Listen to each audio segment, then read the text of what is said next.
Hey everybody, Jonathan Rivera here with Your America Real Estate Group, and I wanted to make this quick video in regards to the 5 steps that it takes to buy a house in the great state of Texas. Let's get right into it. Step number one is going to be by far the most important step, is getting approved. You don't know what you qualify for without applying, I should say. You don't know what your credit is. Get it pulled, talk to a lender, talk to a professional, see about getting the process started. Much like anything in this world, every endeavor starts with that first step. And without that first step, you're just not gonna go anywhere. Okay, so you applied. Awesome. Good job. Way to take that first step. The lender's gonna come back with one of two things. Yes, you're approved where you currently stand, or two, we need to take a few steps and improve your credit. And they'll probably give you a timeline. So we establish the conversation with the lender, we get a timeline, and we say, well, we're going to start buying or looking at properties here in the next week. That process can take a month, up to 3 months until you find your perfect home. It can take a while. However, once you're under contract, it typically moves very, very quickly, but we can only get there with, number one, applying for a mortgage loan. Very, very important before you even get out to look at houses. Okay, so step number 2, we're approved. We are now going to go look at some houses. This is the funnest part of the entire process. It's where you get to go walk into strangers' houses and go, what is that smell? You don't know what you're going to find.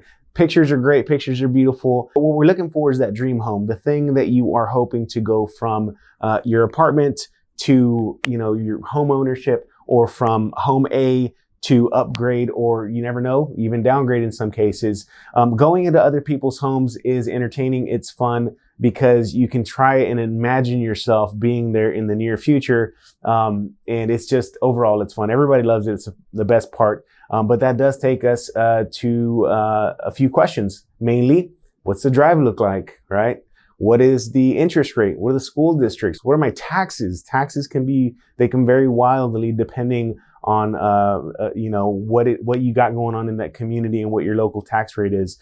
So all of that information your realtor is going to help you understand when you're searching for homes. And typically what we want to do is keep them within small areas. For example, if you're going to look in Grand Prairie, Texas, look in Grand Prairie on one visit, go look at 3 or 4 houses, and then go to Waxahachie or go to DeSoto. Try not to skip from point A to point B to point C, because you'll be looking at 4 houses over a 3-hour period. You need to utilize your time as efficient as possible, because competition can be fierce and you might be losing valuable time in just driving from point A to point B. Instead of seeing 10 houses over 2 days, you may only see 4. So very important to schedule all that. That moves us to number 3. Let's say that we submit an offer. Submitting an offer is always a very, stressful situation. You want to make sure that you're offering enough to win the property. However, you don't want to give too much to where you actually you paid more for the property. How do you avoid that? By getting your agent to run a comparative market analysis, or a CMA. A CMA is extremely important because it's going to tell you what has sold in the surrounding area, typically between 30 and 90 days. Some agents will go out to 60 days, outwards of 180 days or 6 months. I try not to go out that far, because you really want to see what the market is doing today, not what was it doing, in November of last year or in July of last year. You really want to try and keep it as close as possible. Once you figure out whether or not they priced it accurately, you then want to talk to your realtor in regards to what is the best negotiation strategy. Keep in mind that it's not always the highest offer that wins. A lot of times it is the structure of the loan. If you were selling something of extreme value, would you want the highest price, or would you want peace of mind? A lot of times peace of mind comes with a very well put together offer, right? With an agent that is communicating effectively with the other seller's agent. So a lot of this is not reliant on the overall value, or the overall amount that you're offering. It is, am I going to ask for a bazillion repairs? Am I going to ask for a very long option period, which a lot of sellers don't want? They want you to get in there, look at, inspect the house, and that's it. Okay. So that was number 3, which brings us to number 4. We found a house, went under contract, and now we have an executed contract. Awesome. Fantastic. That now puts us in a situation to where we need to get inspectors into the house, plumbers, electricians, pretty much anything that could be wrong with the home. You're going to want to have it checked out. The initial person that's going to go in there is going to be an inspector. The inspector visually analyzes the property, says that looks bad, that looks good, this looks okay, and then they're going to provide a report. That report is then going to tell you in detail everything that they found, and they're going to provide photos of all the situations that they may have found, along with a recommendation. I recommend that you have a roofer look at the foot-long hole on the southeast corner of your building. Or I recommend having an exterminator come out here because we found rat droppings in the attic.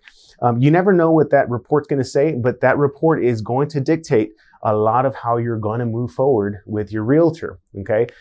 Here in the state of Texas, we're notorious for having foundation issues just because of the soil quality that we have.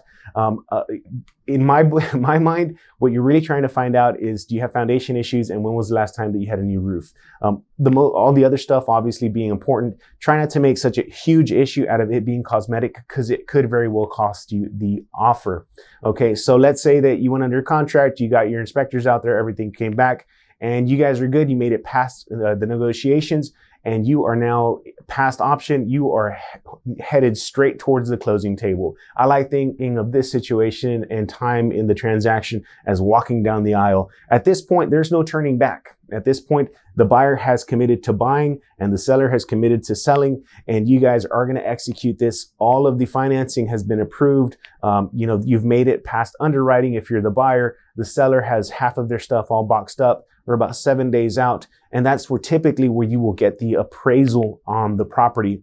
Once the appraisal comes in, that's really the only thing that can change the outcome of the event after option is ended. Bought the house at 250, appraisal came in high, appraisal came in low. That may cause you to renegotiate what you have going on with the seller. So that's it. You have your 5 steps. You have your approval letter. You went out, you looked at houses. You found a house, you put an offer, it was accepted. You went into inspections. You went obviously under contract. Everything went well. And then from there, you went to closing. And it happens all typically in about 30 to 45 days. If you guys have any questions, please feel free to reach out to me. My name is Jonathan with Your America Real Estate Group, 972-322-0625, yarrealty.com. And please like and subscribe this page or this video. And please, if you have any other questions, feel free to give me a call and keep an eye out for other videos. They will be coming soon. Thanks. Stay safe. God bless. Bye.